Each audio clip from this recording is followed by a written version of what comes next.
So, what's up guys? My name is Libby C. Pukot. I am first year college. This is my video presentation of basic displays and variables, data types, and operators. So, let's begin guys. Basic display is this is refers to showing outputs on the screen. In Python, we use and print function. So, let's make maging mo tawag example sa basic display sa Python. Example is print hello world. Ang iyang output is hello world. So ato ang testingan guys, no, magkuan ta ni maggama ta. So ang ginagamit din ako nga nga platform is sa online GDB, which is kuan lang from like yan example, like this one online GDB. So dira ko naghimo sa akong mga activity nga mga gipang send sa mong instructor. So maghimo ta na let's for example print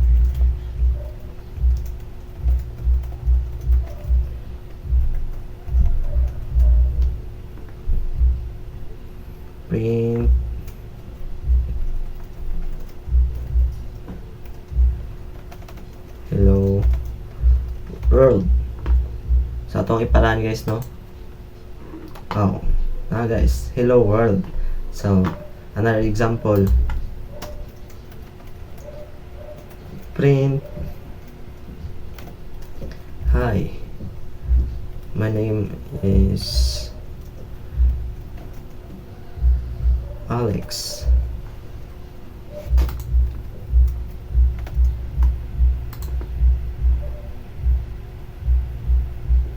So na siya guys, no. Hi, hello world and hi, my name is Alex. So back to the presentation.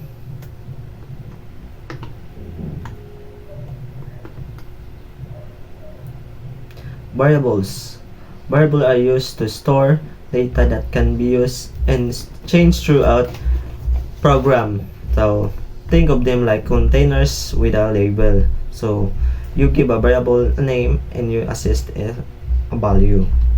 So ang example is like nakay box nya. Ang sulod sa imong box is like apple. So mo na siya example. So maghimo ta na sa online GDB. So print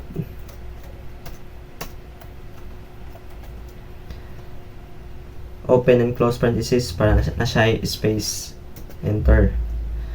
So example kay name is equal to Alice, and age is equal to 25. So i-print na to guys, no.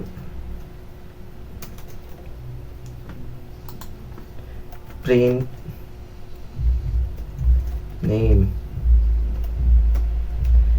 print age. So mo na siya guys, mo na siya ang variables. Mo na ang variables guys, no. Kaning duha mo na siya ang variables. So back to the presentation ta guys. So mo na itong example na ko gaina, no, tong gipakita ko sa inyo karon. So mo na yung example. Data types. A data types defines the kind of data variables can hold, for example, text, number, or decimal value. Common types on Python. So ang pinakauna is str or string for text. So ang sunod int or integer or whole numbers. Like example is 20, 30, 50. Mo na siya ang whole numbers guys, no. Float kanang na decimal like 9 5.3 or 5.6 7. So may nga na siya guys no, mo na siya ang float. So bool or boolean is for true or false, mo na siya. And sa kuan sa Java, string more like so lang sa Python no is tr, pero sa Java is i-define gid mo siya as 1 with 8. Pwede mo siya define gid mo siya like string gid. Sa kuan sa int pwede ra po siya integers, and sa ano na decimal value like to, for example to 5.7 is buka may taog double lang iya lahira sa kuan sa Python. And sa boolean, which is ang sa Python is bool lang, diri sa kuan Java is boolean for true or false. So maghimo ta ni example guys no. So print, close and open para na tayo space. So a is equal to 5 lang siya guys, 5. So mag-comment din ta, gamit din taog ano hashtag for comment mo na siya ang one. Di na siya mabasa sa one no ning sa Python, di na siya kay comment man na. So magluto-luto na siya. So 5 is 1 integers.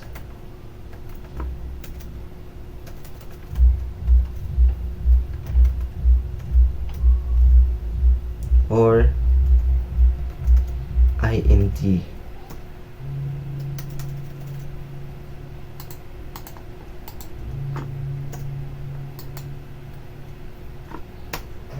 B is equal to hi, I am learning Python. So kaniyang ano, kaning sabi mo which is mo ni ang na to str or string for text. So mag-add lang yung tawag hashtag no. So mo na siya ang string or str. So C is equal to 1 mo siya magimo tawag decimal value. Like for example 5.5. Oh, sorry. 5.5.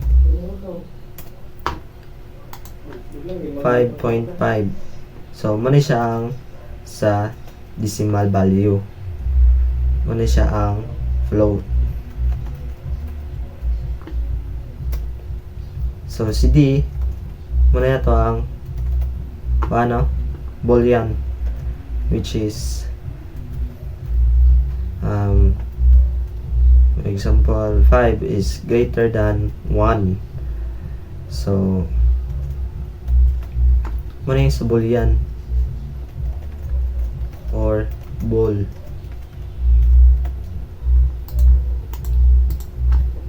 So ato na siya i-print no. So print A, print B, and print C, and last is print magamit ta ni kuan guys no ning double quote kay kuan man siya boolean man, so true or false man na siya. So 5 is greater than 1. So magamit tawag ano ning comma niya i-add para mabasa niya ang D, which is mo ang boolean na to si D. So ato ang iparahan guys no. So nara guys mo siya ang sa variable example yun siya sorry sa sa data types, data types niya sa data types.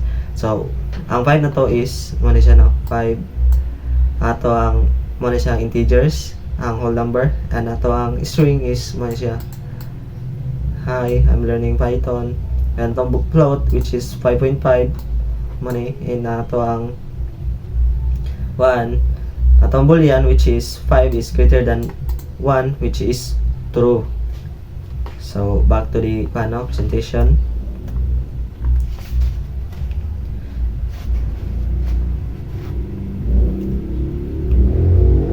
So operators, meaning operators are symbol that let you perform operators on variables on value. These are include math and comparison and logic. So example niya guys is this type of operators are arithmetic operators for mathematical calculation.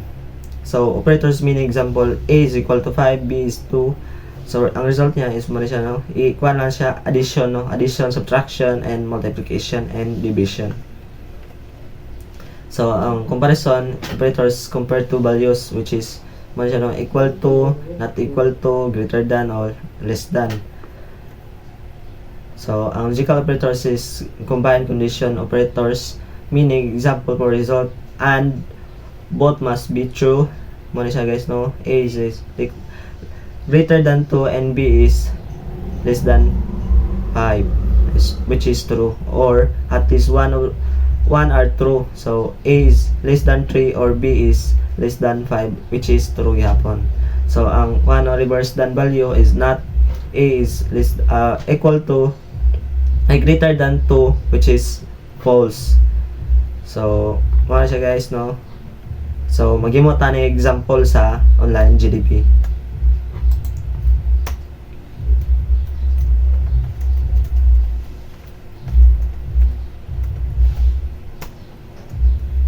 So, maghimo tayo example sa operators tong mga lang simple lang like one sa addition, print, close and open, 10 plus 5. So, ito ay para umugana siya. Nasa guys, which is 15.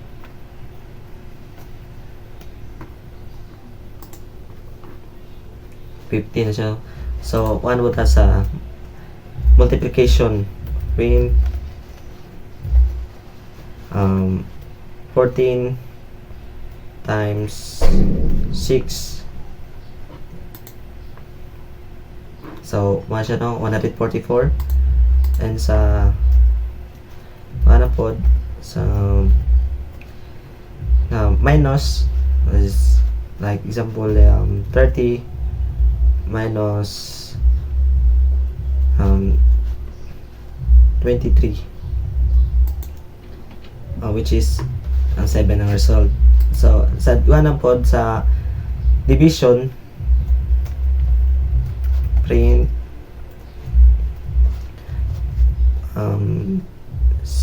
56 divided by saman may 8. So ano siya guys 7.0. So back to the presentation. So thank you guys for your attention. So see you sa next video.